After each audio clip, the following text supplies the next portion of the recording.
Lecture du livre des Nombres, chapitre 5. L'Éternel parla à Moïse et dit: Ordonne aux enfants d'Israël de renvoyer du camp tous lépreux et quiconque a une gonorrhée ou est souillé par un mort. Hommes ou femmes, vous les renverrez hors du camp, afin qu'ils ne souillent pas le camp au milieu duquel j'ai ma demeure. Les enfants d'Israël firent ainsi, et ils les renvoyèrent hors du camp. Comme l'Éternel l'avait ordonné à Moïse, ainsi firent les enfants d'Israël.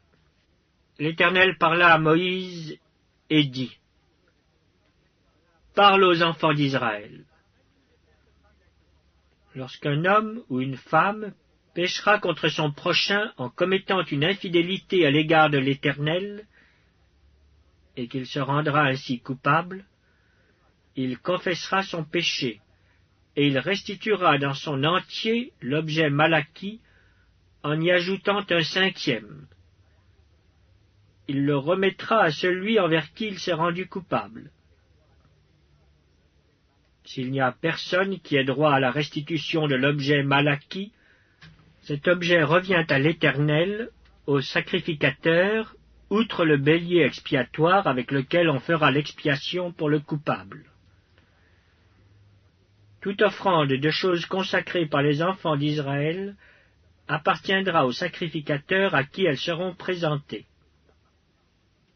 Les choses qu'on aura consacrées lui appartiendront, ce qu'on lui aura remis lui appartiendra. L'Éternel parla à Moïse et dit: Parle aux enfants d'Israël, et tu leur diras: Si une femme se détourne de son mari et lui devient infidèle, si un autre a commerce avec elle et que la chose soit cachée aux yeux de son mari, si elle s'est souillée en secret sans qu'il y ait de témoin contre elle et sans qu'elle ait été prise sur le fait, et si le mari est saisi d'un esprit de jalousie et a des soupçons sur sa femme qui s'est souillée, ou bien s'il est saisi d'un esprit de jalousie et a des soupçons sur sa femme qui ne s'est point souillée, cet homme amènera sa femme au sacrificateur et apportera en offrande pour elle un 10e d'épha de farine d'orge. Il n'y répandra point d'huile et n'y mettra point d'encens, car c'est une offrande de jalousie, une offrande de souvenir qui rappelle une iniquité. Le sacrificateur la fera approcher et la fera tenir debout devant l'Éternel. Le sacrificateur prendra de l'eau sainte dans un vase de terre, il prendra de la poussière sur le sol du tabernacle et la mettra dans l'eau. Le sacrificateur fera tenir la femme debout devant l'Éternel. Il découvrira la tête de la femme et lui posera sur les mains l'offrande du souvenir, l'offrande de jalousie. Le sacrificateur aura dans sa main les eaux amères qui apportent la malédiction. Le sacrificateur fera jurer la femme et lui dira: Si aucun homme n'a couché avec toi, et si, étant sous la puissance de ton mari, tu ne t'en es point détourné pour te souiller, ces eaux amères qui apportent la malédiction ne te seront point funestes. Mais si, étant sous la puissance de ton mari, tu t'en es détourné et que tu te sois souillé, et si un autre homme que ton mari a couché avec toi, et le sacrificateur fera jurer la femme avec un serment d'imprécation, et lui dira: Que l'Éternel te livre à la malédiction et à l'exécration au milieu de ton peuple, en faisant dessécher ta cuisse et enfler ton ventre, et que ces eaux qui apportent la malédiction entrent dans tes entrailles, pour te faire enfler le ventre et dessécher la cuisse. Et la femme dira: Amen, Amen. Le sacrificateur écrira ces imprécations dans un livre, puis les effacera avec les eaux amères. Et il fera boire à la femme les eaux amères qui apportent la malédiction, et les eaux qui apportent la malédiction entreront en elle pour produire l'amertume. Le sacrificateur prendra des mains de la femme l'offrande de jalousie, il agitera l'offrande de côté et d'autre devant l'Éternel, et il l'offrira sur l'autel. Le sacrificateur prendra une poignée de cette offrande comme souvenir, et il la brûlera sur l'autel. C'est après cela qu'il fera boire les eaux à la femme. Quand il aura fait boire les eaux, il arrivera, si elle s'est souillée et a été infidèle à son mari, que les eaux qui apportent la malédiction entreront en elle pour produire l'amertume. Son ventre s'enflera, sa cuisse se desséchera, et cette femme sera en malédiction au milieu de son peuple. Mais si la femme ne s'est point souillée et qu'elle soit pure, elle sera reconnue innocente et aura des enfants. Telle est la loi sur la jalousie, pour le cas où une femme sous la puissance de son mari se détourne et se souille, et pour le cas où un mari saisi d'un esprit de jalousie a des soupçons sur sa femme. Le sacrificateur la fera tenir debout devant l'Éternel, et lui appliquera cette loi dans son entier. Le mari sera exempt de faute, mais la femme portera la peine de son iniquité. Lecture du livre des Nombres, chapitre 6. L'Éternel parla à Moïse et dit : Parle aux enfants d'Israël, et tu leur diras : Lorsqu'un homme ou une femme se séparera des autres en faisant vœu de naziréat pour se consacrer à l'Éternel, il s'abstiendra de vin et de boissons enivrantes. Il ne boira ni vinaigre fait avec du vin, ni vinaigre fait avec une boisson enivrante.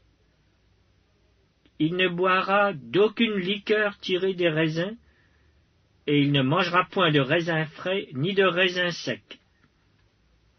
Pendant tout le temps de son naziréat, il ne mangera rien de ce qui provient de la vigne, depuis les pépins jusqu'à la peau du raisin. Pendant tout le temps de son naziréat, le rasoir ne passera point sur sa tête, jusqu'à l'accomplissement des jours pour lesquels il s'est consacré à l'Éternel, il sera saint, il laissera croître librement ses cheveux. Pendant tout le temps qu'il a voué à l'Éternel, il ne s'approchera point d'une personne morte. Il ne se souillera point à la mort de son père, de sa mère, de son frère ou de sa sœur, car il porte sur sa tête la consécration de son Dieu. Pendant tout le temps de son naziréat, il sera consacré à l'Éternel. Si quelqu'un meurt subitement près de lui, et que sa tête consacrée devienne ainsi souillée, il se rasera la tête le jour de sa purification. Il se la rasera le 7e jour. Le 8e jour, il apportera au sacrificateur 2 tourterelles ou 2 jeunes pigeons à l'entrée de la tente d'assignation. Le sacrificateur sacrifiera l'un comme victime expiatoire et l'autre comme holocauste, et il fera pour lui l'expiation de son péché à l'occasion du mort. Le naziréen sanctifiera ainsi sa tête ce jour-là. Il consacrera de nouveau à l'Éternel les jours de son naziréat, et il offrira un agneau d'1 an en sacrifice de culpabilité. Les jours précédents ne seront point comptés, parce que son naziréat a été souillé. Voici la loi du naziréen. Le jour où il aura accompli le temps de son naziréat, on le fera venir à l'entrée de la tente d'assignation.